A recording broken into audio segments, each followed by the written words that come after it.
নিজের অজান্তেই কাল একটু তাড়াতাড়ি ঘুমিয়ে পড়া হয়, আর সকালবেলা ঘুম থেকে ওঠার পরে নিজের না হওয়া প্রিয় মানুষটার অনেক অনেকগুলা মেসেজ পাই।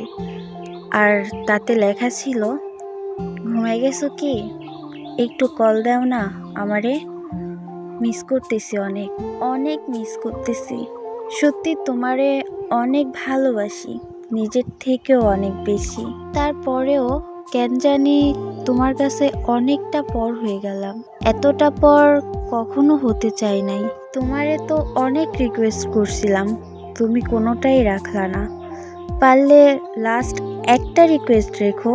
আর তার রিকোয়েস্ট ছিল এইভাবে, আমাকে কোনো দিনও কল বা মেসেজ দিও না, আমার অনেক কষ্ট হয়, আমি মিথ্যা স্বপ্ন দেখতে চাই না। আমি জানি আমার জন্য তোমার কাছে আগের মতো ভালোবাসা নাই, অনেক কষ্ট পাইছি তোমার কাছ থেকে, এর জন্য পারলে মাফ করে দিও। তুমি তো নিজেই বলেছো আমাকে এখন আর হারাতে ভয় পাও না। তোমার তো এখন পরিবার আছে, ফ্রেন্ড সার্কেল আছে, আমার মতো একটা মানুষ না থাকলেও কিছু হবে না। পারলে নিজেকে বদলে ফেলো।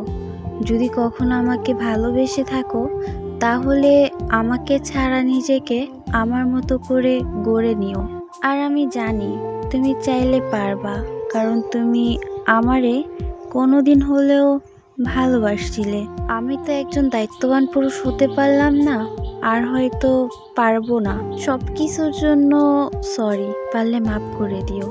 তোমার না পাওয়া ভালোবাসা হয়ে থেকে গেলাম। একটা দিন হলেও তোমাকে বুঝাইতে পারছি আমি তোমাকে কতটা ভালোবাসি। পারলে নিজেকে বদলে নিও।